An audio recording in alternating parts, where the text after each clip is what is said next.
Hello everyone, welcome to my channel. This is Priya Bhargav.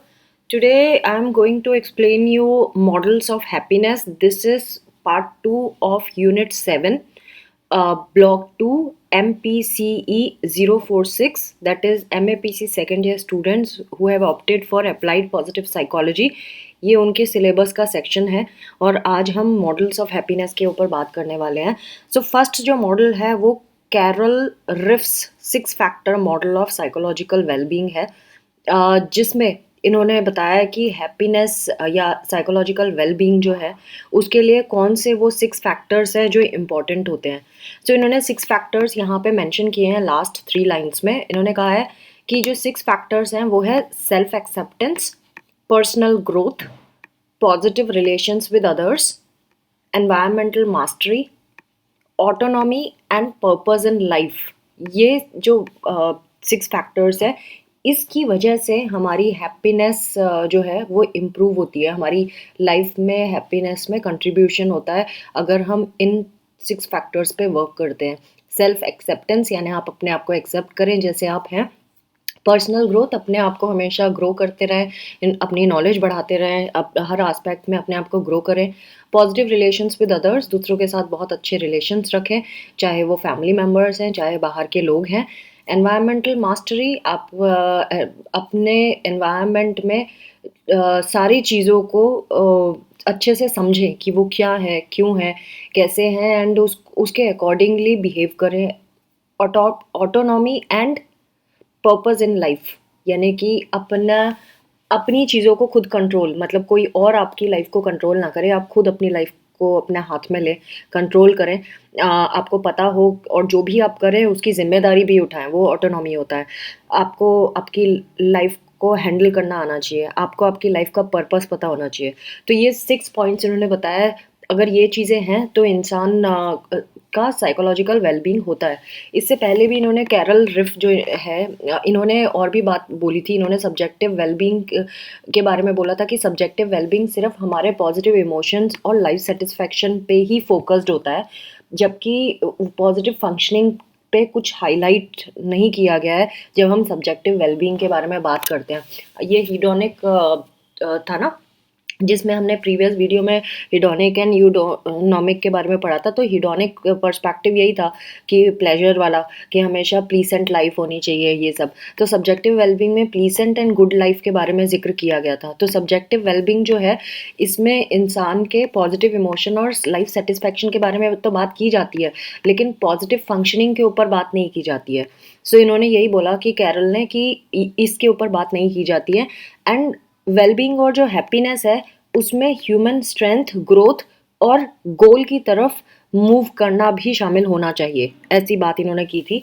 And इन्होंने ये भी बोला कि जब आप हैप्पीनेस की बात करते हैं, वेलबींग एंड हैप्पीनेस की बात करते हैं, तो उसमें साइकोलॉजिकल एंड सोशल फंक्शनिंग के बारे में भी बताना चाहिए, जैसे कि autonomy, resilience, purpose, mental health, इसके बारे में भी बात होनी चाहिए.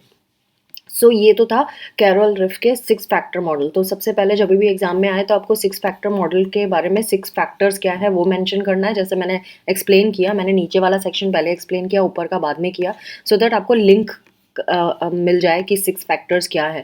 एंड देन उसके बाद आगे का डिटेल आपको बताना है कि क्या इन था और क्या आउट था, प्रीवियस जो भी बातें कही गई थी.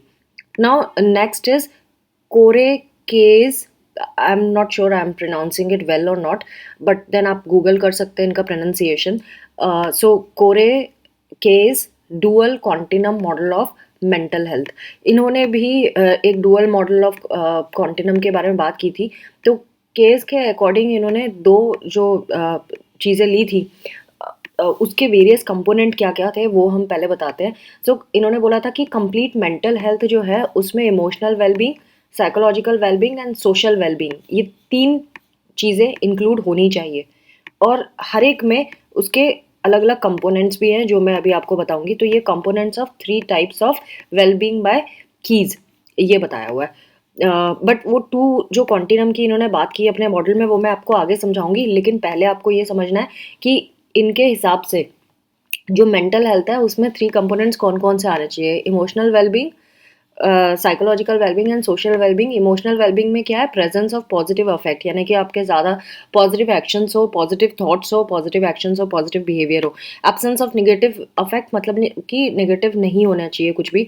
लाइफ सेटिस्फैक्शन, आपके इमोशनल वेलबिंग के लिए ज़रूरी है कि आप लाइफ से सेटिस्फाइड हो, हैप्पीनेस हो आपकी लाइफ में, ये इमोशनल वेलबिंग का है। साइकोलॉजिकल वेलबिंग में क्या आता है, साइकोलॉजिकल वेलबिंग में आता है कि आप अपने आप को एक्सेप्ट करते हो, आप अपने लाइफ को कंट्रोल कर पाते हो, इमोशनल मास्टर एनवायरमेंटल मास्टरी है आपकी या नहीं है, पॉजिटिव रिलेशन दूसरों के साथ है या नहीं है, पर्सनल ग्रोथ पे आप वर्क कर रहे हैं कि नहीं कर रहे हैं, एंड आपकी लाइफ का पर्पस है या नहीं है। अगर ये सारी चीज़ें हैं तो आप साइकोलॉजिकली वेल हैं। सोशल वेलबींग में क्या आता है, सोशल एक्सेप्टेंस। आप जिस सोसाइटी में रहते हैं, क्या आप उनको एक्सेप्ट करते हैं या आप उनसे घृणा करते हैं। कोहेरेंस, कि आप सबके साथ मिलके रहते हैं कि नहीं रहते हैं। इंटीग्रेशन, जो भी सोसाइटी में चल रहा है, क्या उसमें आप अपने आप को इंटीग्रल पार्ट मानते हैं कि नहीं मानते हैं। कंट्रीब्यूशन, आप कंट्रीब्यूट करते हैं सोशल डेवलपमेंट के लिए। एक्चुअलाइजेशन, और आप क्या रियलाइज़ करते हैं, आप अपनी एग्जिस्टेंस के बारे में क्या सोचते हैं, ये सारा सोशल वेलबींग में आता है। नाउ अब हम डुअल कॉन्टिनम मॉडल बाय की का क्या था, उनका डुअल कॉन्टिनम मॉडल क्या कहता है। इन्होंने ये है ना 4 बॉक्सेस बनाए हैं। 4 बॉक्सेस में अगर आप देखेंगे, ऊपर 2 में इन्होंने फ्लरिशिंग लिखा है, नीचे में लैंग्विशिंग लिखा है, और ब्रैकेट में अगर आप देखेंगे तो यहाँ विद मेंटल इलनेस लिखा है, यहाँ पे भी विद मेंटल इलनेस है, यहाँ विदाउट मेंटल इलनेस है, और यहाँ पे भी विदाउट मेंटल इलनेस है। सो इन्होंने इसके लिए ये 4 सब सेक्शंस में इसको डिवाइड किया है, और इन्होंने बोला है आप हॉरिजॉन्टली देख सकते हैं, और लेफ्ट से राइट, और नीचे से ऊपर की तरफ देख सकते हैं। तो अगर आप लेफ्ट से राइट देखेंगे तो यहाँ पे मेंटल इलनेस चीज़ आ रही है ना। तो इन्होंने बोला अगर आप लेफ्ट से राइट की तरफ जाते हैं तो यहाँ पे है प्रेजेंस ऑफ मेंटल इलनेस, और यहाँ पे है एब्सेंस ऑफ मेंटल इलनेस। और ऐसे ही आप नीचे से ऊपर की तरफ जाते हैं तो ये है लैंग्विशिंग, एंड ऊपर की तरफ है फ्लरिशिंग।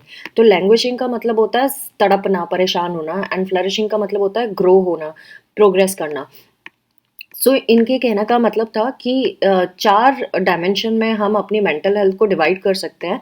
जब आप फ्लरिशिंग की बात करते हैं, यहाँ पे इन्होंने वही एक्सेस दिया है जो मैंने समझाया था, और ये इंटरसेक्शन है जिसमें 4 कैटेगरीज बन के आ जाती हैं। तो जब आप फ्लरिशिंग की बात करते हैं, good mental health and no mental illness. So flourishing में देखिए, यहाँ पे अगर देखेंगे राइट साइड में, तो फ्लरिशिंग में है, इसका मतलब है आपकी मेंटल हेल्थ अच्छी है और आपको कोई मेंटल इलनेस भी नहीं है। लेकिन जब आप फ्लरिशिंग के दूसरे सेक्शन में जाते हैं, इसका मतलब है आपकी मेंटल हेल्थ अच्छी है, लेकिन बिसाइड्स हैविंग मेंटल इलनेस, आपके आपके आपके अंदर कोई मेंटल इलनेस है, आपका कोई डायग्नोसिस हुआ है, लेकिन फिर भी आप मेंटली फिट हैं, आप अपने आप को फिट रखने की पूरी कोशिश करते हैं, आप हर वो कोशिश करते हैं जिससे आप मेंटली फिट रहें। नीचे की अगर आप बात करें यहाँ पे, तो लैंग्वेजिंग विदाउट मेंटल इलनेस, इसका क्या मतलब है कि आप मेंटली हेल्दी नहीं है, आपको मेंटल इलनेस कोई डायग्नोस नहीं हुआ है, लेकिन आप मेंटली खुश नहीं है।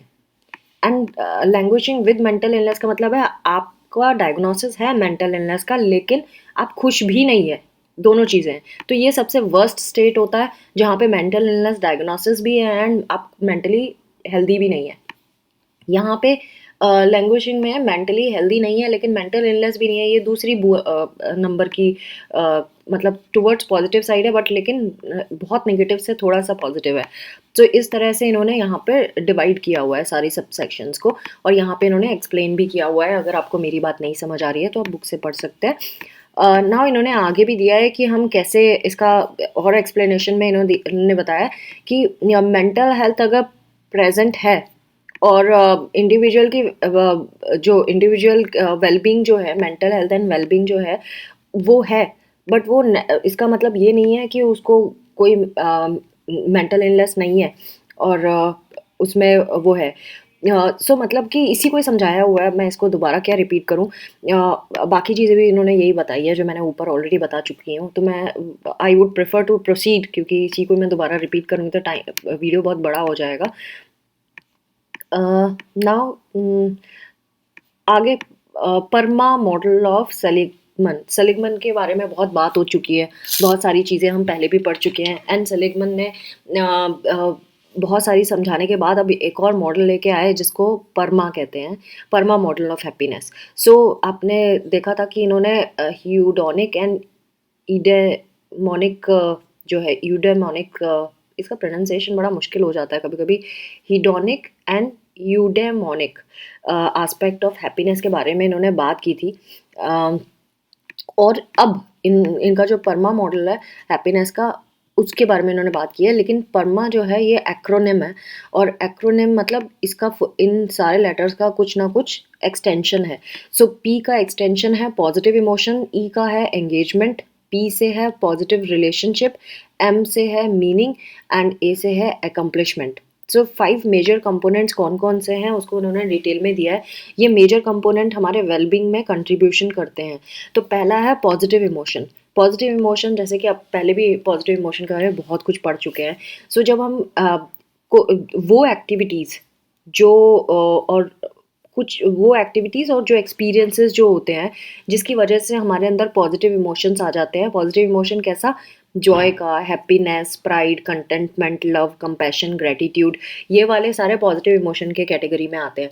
तो जब आप कुछ एक्टिविटीज़ करते हैं और कुछ आपकी एक्टिविटीज़ की वजह से, आपके एक्शंस की वजह से आपको इन पॉजिटिव इमोशंस का एक्सपीरियंस होता है, तो वो पॉजिटिव इमोशन कैटेगरी में आता है। और इससे क्या होता है, जब आप ये फील करते हैं आपको गुड फीलिंग आती है, आपको सेंस ऑफ सेटिस्फैक्शन होता है, और इसकी वजह से आपकी लाइफ जो है वो इम्प्रूव हो जाती है, लाइफ क्वालिटी इम्प्रूव हो जाती है, आपका वेलबींग इम्प्रूव हो जाता है ना। एंगेजमेंट सेकंड जो परमा का ई था, उसके बारे में इन्होंने बोला है कि अपने आप को किसी चीज़ में इन्वॉल्व रखना। आप जो भी काम कर रहे हैं उसमें इतने खो जाना कि आप जब आपको वो बहुत अच्छी पॉजिटिव फीलिंग देता है। जैसे कि मैं जब आप लोगों के लिए वीडियो बनाती हूँ तो मैं इसमें कम्प्लीटली इंडल्ज हो जाती हूँ। ये मेरा एंगेजमेंट है, ये मेरा फ्लो है। मैं इसको एन्जॉय करती हूँ जब मैं ये करती हूँ। सो ये मैं किसी प्रेशर की वजह से नहीं करती, मैं अपनी खुशी के लिए करती हूँ। सो इसमें दूसरों का भला भी हो रहा है और मेरा भी भला हो रहा है, मैं भी खुश हो जाती हूँ, मुझे भी एक्सट्रीम हैप्पीनेस का एहसास होता है। तो एंगेजमेंट का मतलब होता है कि किसी एक्टिविटी में ऐसे इन्वॉल्व हो जाना, इस एक्सटेंट तक इन्वॉल्व हो जाना कि वो ये सेंस ऑफ फ्लो क्रिएट करता है आपके किसी इंडिविजुअल के अंदर। आपको टाइम का एहसास नहीं होता कि आपने कितना सारा टाइम निकाल दिया, आप इतने ज़्यादा उसमें ऑक्यूपाइड हो जाते हो। कई लोग बुक रीडिंग में होते हैं, कई लोग म्यूज़िक में होते हैं, कई लोगों की और भी आर्ट क्राफ्ट की एक्टिविटीज़ होती है जिसको वो एन्जॉय करते हैं, कई लोग कुकिंग में बहुत एन्जॉय करते हैं, बेकिंग में एन्जॉय करते हैं। तो बहुत सारी एक्टिविटीज़ होती हैं जिसमें हम जब बिज़ी हो जाते हैं तो हमें एहसास ही नहीं होता कि टाइम कब निकल गया, एंड आपको बड़े फुलफिलमेंट की फीलिंग आती है। सो ये इसमें क्या-क्या चीज़ें लगती हैं, आपकी वैल्यूज़ लगती हैं, आपकी स्ट्रेंथ लगती है, आपका टैलेंट लगता है। कुछ लोग कहते हैं कि मैं अच्छा पढ़ाती हूँ तो ये मेरा टैलेंट है, और मेरी स्ट्रेंथ यानी मैं किस तरह से और भी लाइफ के एस्पेक्ट्स इसमें डाल देती हूँ जब मैं आपको समझाती हूँ।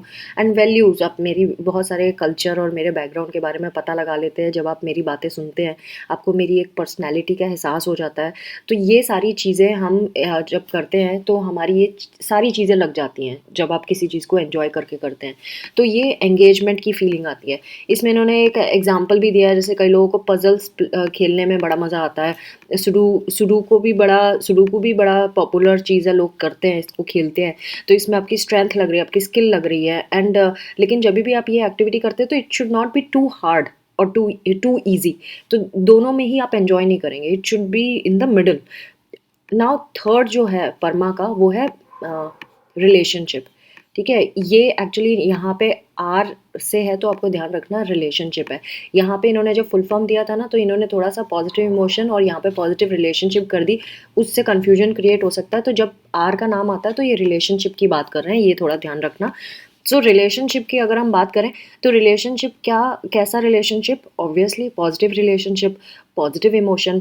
पॉजिटिव रिलेशनशिप होती है तो आपको पॉजिटिविटी फील होती है ना। आप जब लोगों से बात करते हैं, इंटरेक्ट करते हैं और आप पॉजिटिवली लोगों से बिहेव करते हैं तो उनका रेसिप्रोकेशन भी पॉजिटिव ही आता है और आप फिर पॉजिटिव फील करने लगते हैं। सो ये भी आपके वेलबींग को एनहांस करता है। सो आप हमारी लाइफ का बहुत मेजर पार्ट जो होता है रिलेशनशिप्स में ही जाता है। हम हमारे दोस्त, हमारी फैमिली, हमारे रिश्तेदार, हमारा ऑफिस कोलीग्स, बहुत सारी चीज़ें जहाँ जहाँ हम लोगों से जब भी हम किसी से इंटरेक्ट करते हैं, इंटरपर्सनल रिलेशनशिप जो कहते हैं हम जिसे, तो इंटरपर्सनल इंटरेक्शन जो भी है वो सब रिलेशनशिप में ही इंक्लूड होता है। सो ये जब हमारा पॉजिटिव है रिलेशनशिप तो हम पॉजिटिव ही फील करते हैं। नाउ एम से मीनिंग। मीनिंग मतलब finding a purpose in our life. तो हमें एक बहुत अच्छी, जब हमें लाइफ में एक को अपॉर्चुनिटी मिल जाए कि अपने लाइफ का पर्पस ढूंढने के लिए, तो वो हमारी सिग्नेचर स्ट्रेंथ बन जाती है। एंड हम अपने से बियॉन्ड चीज़ों को सोचना शुरू कर देते हैं। सो हमारी सेंस ऑफ वर्थ बन जाती है जब आपको लाइफ का पर्पस मिल जाता है, जब आपको पता होता है कि आपको आपकी लाइफ में क्या करना है, आप किसके लिए बेनिफिशियल होना चाहते हो, है ना। जैसे जब मैंने ये वीडियो शुरू किया था तो मेरा पर्पस था कि मैं उन स्टूडेंट्स की हेल्प करूं जिनको कहीं से कोई मदद नहीं मिलती पढ़ाई के लिए, एंड बिकॉज इंग्लिश में भी उनकी स्ट्रेंथ थोड़ी वीक होती है, सो वो नहीं समझ पाते बहुत सारी चीज़ें। एंड या फिर बहुत सारे ऐसे भी लोग हैं जो अपने बाकी कमिटमेंट्स में इतने लगे हुए हैं कि वो चाहकर भी अपने सपने पूरे नहीं कर पाते। तो ये उनके सपना पूरा करने का एक मेरा तरीका है, एक वे है। सो वो मीनिंग ढूँढना बहुत ज़रूरी है। क्यों ज़रूरी है लाइफ में अपने लाइफ का पर्पस ढूँढना? हमारी लाइफ को एक मीनिंगफुल रास्ता मिल जाता है। हमें हम अपने प्रोफ़ेशन से भी कंट्रीब्यूट करते हैं। लाइक कई लोग सोच रहे होंगे, यार चलो तुमने तो वीडियो बना के कर दिया लोगों की हेल्प, लेकिन हम अपनी लाइफ में क्या कर रहे हैं? You might be having question for yourself. आपने खुद से क्वेश्चन करने लगे होंगे अभी कि मैं मेरी लाइफ का पर्पस क्या है? लेकिन अगर आप जहाँ जिस रोल में हैं उसको भी आप अगर अच्छे से निभा रहे हैं, तो वही आपका लाइफ का पर्पस होता है। आप अपने बच्चों को रेज़ कर रहे हैं, अच्छे मॉरल्स दे रहे हैं, अच्छी वैल्यूज़ दे रहे हैं। आप अपने प्रोफेशनल लाइफ में अपना 100% डेडिकेशन से काम कर रहे हैं। वो सारी चीज़ें आपकी लाइफ को मीनिंग देता है। वो आपने किसी के लिए हेल्प की, कोई कंपनी जब शुरू हुई थी किसी सपने के साथ शुरू हुई थी। आप उस कंपनी में एक काम करने वाले एम्प्लॉई हैं जिसने उस सपने को अकम्प्लिश करने में उस कंपनी के फाउंडर की हेल्प की है। So that is your purpose. So आपके क्रिएटिव परसूट, कई लोग कुछ चीज़ें बनाने में इंटरेस्टेड होते हैं, लिखने में इंटरेस्टेड होते हैं। सो जहाँ पे भी क्रिएटिविटी आती है वो भी लाइफ का पर्पस हो सकता है। कुछ लोग सोशल कॉज के लिए जाना, कई लोगों के दिमाग में ये रहता है कि पर्पस मतलब आप समाज सेवा ही करेंगे। It is not like that. ये समाज सेवा करना एक पार्ट है लाइफ के purpose. Life one of the ways of finding the purpose of life. So सिर्फ आप चैरिटी करते हैं या जो लोग चैरिटी करते हैं सिर्फ वही लोग सिर्फ पर्पस नहीं ढूंढ रहे अपनी लाइफ का। पर्पस हम सबका होता है, लेकिन आपको बस ये ध्यान रखना है कि जो भी आप कर रहे हैं अपने दिल से करें। तो जब हम दिल से करते हैं तो हमें सेल्फ एक्चुअलाइजेशन की फीलिंग आती है। हम लाइफ में अचीवमेंट की फीलिंग को महसूस कर पाते हैं कि हाँ हमने कुछ अचीव किया है। नाउ परमा का ए, जो लास्ट था ए, वो क्या बोलता है? ए ये बोलता है हमारे जो बहुत सारे अचीवमेंट्स हैं उसको उससे भी हमें अकम्पलिशमेंट की फीलिंग आती है। ये हमारा पॉजिटिव इमोशन को इम्प्रूव करता है, हमारा सेल्फ एस्टीम इम्प्रूव करता है, सेंस ऑफ कॉम्पिटेंस पैदा करता है, हमें मास्टरी हमारे अंदर डाल देता है, जो हमारे मेंटल हेल्थ के लिए बहुत अच्छा होता है। सो हमारी अकम्पलिशमेंट, लेकिन उन्होंने एक और बात कही है, जो हमारी अकम्पलिशमेंट होती है उसका मोटिवेशन इंटरनल होना चाहिए, नॉट एक्सटर्नल। आप कुछ भी अकम्प्लिश करते हो वो इसीलिए नहीं कि वो वाहवाही करेंगे, ये वाहवाही करेंगे, वो हमारे सामने हाथ जोड़ देंगे, ऐसे वाला नहीं होना चाहिए। That is external reward. आपका इंटरनल मोटिवेशन होना चाहिए, मैं इसीलिए करना चाहता हूँ या करना चाहती हूँ क्योंकि मुझे खुशी होती है, मुझे अच्छा लगता है करना। तो अगर आपका इंटरनल मोटिवेशन है, आप खुश फील करते हो अपने लिए, तो आपको करना है। लेकिन अगर आप इसलिए कर रहे हैं कि ये वो सब मेरे लिए तालियां बजाएंगे, तो ये बहुत टेम्परेरी है, ये बहुत जल्दी ख़त्म हो जाएगा फिर, क्योंकि हमेशा कोई एक लेवल पे बना नहीं रहता, ऊपर नीचे आना जाना लगा रहता है। लेकिन जब आपने खुद की खुशी के लिए अचीव किया होता है तो वो हमेशा आपको खुशी देता रहेगा, एवर लास्टिंग हैप्पीनेस। नाउ ये जो 5 कंपोनेंट्स हैं जो हमने परमा के पढ़े हैं, उनकी 3 प्रॉपर्टीज़ के बारे में बात किया है। इस मॉडल की 3 प्रॉपर्टीज़ हैं। Number 1, they contribute to well being of the individuals.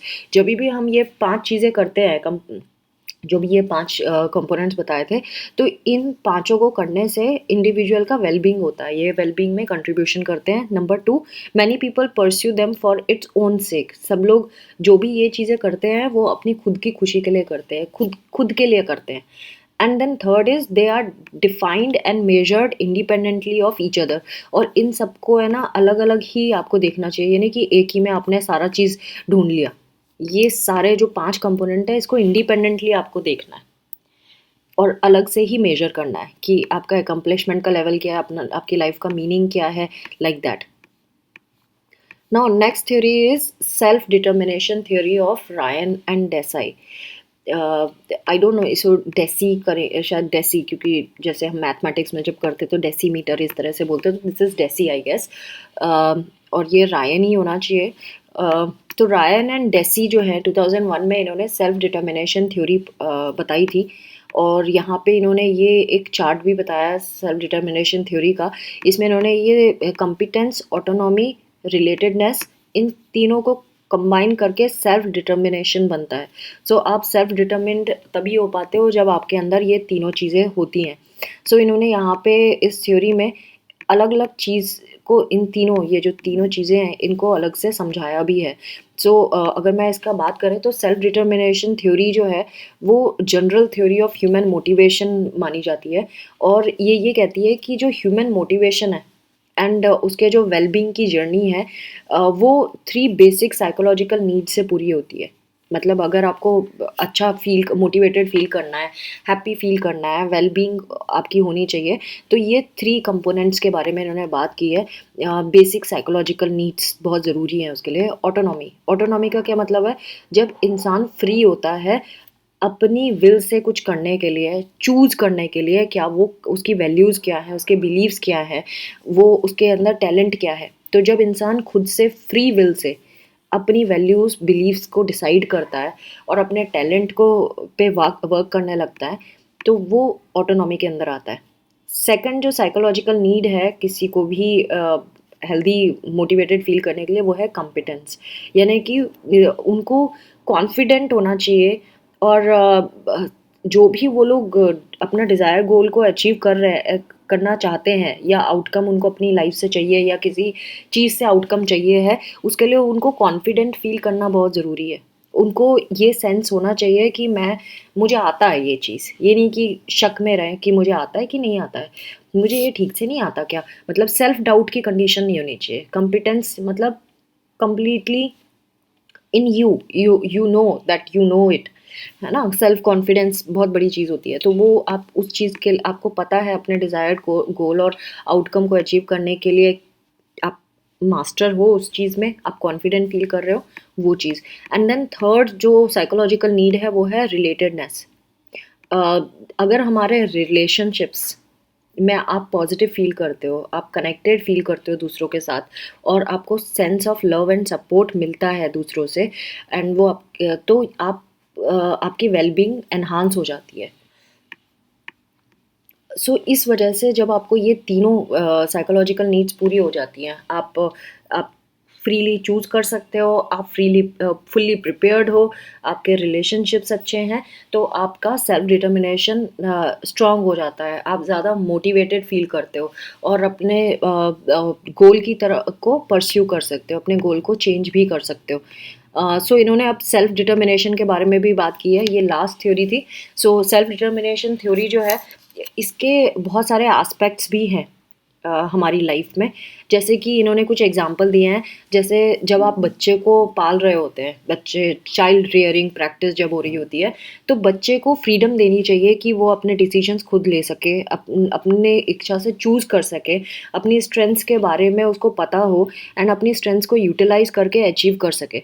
तो जब ऐसा होता है तो बच्चा सेल्फ कॉन्फिडेंट फील करता है, मोटिवेटेड फील करता है अपने गोल्स तक अचीव करने के लिए. लेकिन जब आप बच्चे के ऊपर बर्डन डाल देते हो, नहीं जो हमने बोला है वही करना पड़ेगा, जो सब्जेक्ट लिया है वही लेना पड़ेगा, तो बच्चा क्या फील करता है कि कंट्रोल्ड फील करता है, वो मोटिवेटेड फील नहीं करता, उसका कॉन्फिडेंस डाउन हो गया होता है. सो इसीलिए बहुत ज़रूरी है कि फ्रीडम मिले. ऐसी वर्क प्लेस में भी जब एम्प्लॉयज़ को फ्रीडम दे देते हैं तो क्या होता है, वो अच्छे से, नॉट कि आराम से आओ आराम से जाओ वाला फ्रीडम नहीं, लेकिन जब वो कोई डिसीजन मेकिंग की बात आती है तो उनके पॉइंट ऑफ व्यू सुनना चाहिए. अगर आपको लगता है कि हाँ सही बोल रहे हैं, तो अपनी ईगो को साइड रख के उनको अलाउ करना चाहिए कि हाँ ठीक है, आप आगे बढ़ो, हमें आपका आइडिया पसंद आया. तो ये फ्रीडम होना बहुत ज़रूरी है. उससे क्या होता है, एम्प्लॉयज़ मोटिवेटेड फील करते हैं. तो सेल्फ डिटर्मिनेशन थ्योरी जो है वो एम्फेसाइज करती है कि हमें इंट्रिंसिक रिवार्ड्स पे ज़्यादा इम्पोर्टेंस देना चाहिए as compared to external rewards. यानी बाहर के शाबाशी से बेहतर अपनी शाबाशी के लिए आपको रहना चाहिए। उससे क्या होता है, आप मोटिवेटेड फील करते हैं और अपनी स्ट्रेंथ एंड स्किल्स को अच्छे से यूटिलाइज कर सकते हैं। सो जब ऐसा होता है तो क्या होता है, सेल्फ डिटर्मिन्ड होते हैं हम, हमारे बिहेवियर्स को हम कंट्रोल कर सकते हैं और इससे क्या होता है, हम सेल्फ एक्चुअलाइज कर पाते हैं, हमें सेल्फ एक्चुअलाइजेशन होता है, हमें अपनी लाइफ के बारे में बहुत चीज़ें पता चलती है और हम फ्लरिश्ड फील करते हैं। सो फ्रेंड्स, दिस वाज एक और सेक्शन जो हमारा रह गया है, इससे पहले कि मैं एंड करूं। अच्छा, ये मुझे हाथ लग गया, नहीं तो मैं एंड ही करने वाली थी वीडियो। ग्रॉस नेशनल हैप्पीनेस, ये पहले भी टॉपिक आया हुआ है। ग्रॉस नेशनल हैप्पीनेस जो भूटान में ओरिजिनेट की गई थी और ये सबसे पहले फोर्थ किंग जो भूटान के हैं, मेजेस्टी जिग्मे सिंगे वांगचुक, इन्होंने 1970s, अर्ली 1970s में ये प्रपोज की थी पहली बार। तो भूटान का जो एंशंट लीगल कोड है ना, 1629 में ये स्टेट किया था कि अगर गवर्नमेंट हैप्पीनेस लोगों में नहीं क्रिएट कर सकती तो गवर्नमेंट के एग्जिस्ट होने का कोई पर्पस नहीं बनता। सो ग्रॉस डोमेस्टिक प्रोडक्ट के बारे में तो आपने बात की है, हम जानते हैं, हमारी कंट्री में भी है जीडीपी। तो उसमें हम क्या देखते हैं कि कंट्री की प्रोग्रेस कैसी रही है ना, कैसे हर एक बंदा कितना कमा पाता है, पर पर्सन कितनी इनकम होती है, उससे हमें हमें पता चल जाता है। बट हैप्पीनेस एंड वेलबींग जो है लोगों की, वो टॉप प्रायोरिटी है यहाँ पे भूटान में। और इकोनॉमिक प्रोग्रेस के साथ साथ, इवन इकोनॉमिक प्रोग्रेस से ज़्यादा ये हैप्पीनेस एंड वेलबींग को ज़्यादा प्रायोरिटी दी गई है भूटान में। और ये फोकस करते हैं कि फ्लरिशिंग ह्यूमन सोसाइटी होना बहुत ज़रूरी है हारमोनी के लिए। एंड आर्टिकल 9 जो है इनके कॉन्स्टिट्यूशन का भूटान के, वो भी यही स्टेट करता है कि the state shall strive to promote those conditions that will enable the pursuit of gross national happiness। ये स्टेटमेंट उनके आर्टिकल में दिया है, जो मैं ऑलरेडी एक्सप्लेन कर चुकी हूँ, वही सेम मीनिंग है। GNP adopts a multi-dimensional development approach seeking to achieving a harmonious balance between material wellbeing and the spiritual, emotional and cultural needs of the society. ये सारी नीड्स के ऊपर वो वर्क करते हैं, spiritual wellbeing, material wellbeing, emotional and cultural wellbeing. So ये पूरा balanced way में उस पर काम करते हैं। तो मल्टी डायमेंशनल डेवलपमेंट पे भूटान गवर्नमेंट वर्क करती है। आई विश हमारी इंडिया में भी ऐसा ही कुछ सोचा जाए। So friends, this was all about today's video. I hope आपको समझ आया होगा एंड ये ओवर एक्सेजरेटेड नहीं हुआ होगा। And thanks for watching, and do not forget to share my videos with rest of the students, and please do subscribe my channel. Thanks for watching. Take care. Bye bye.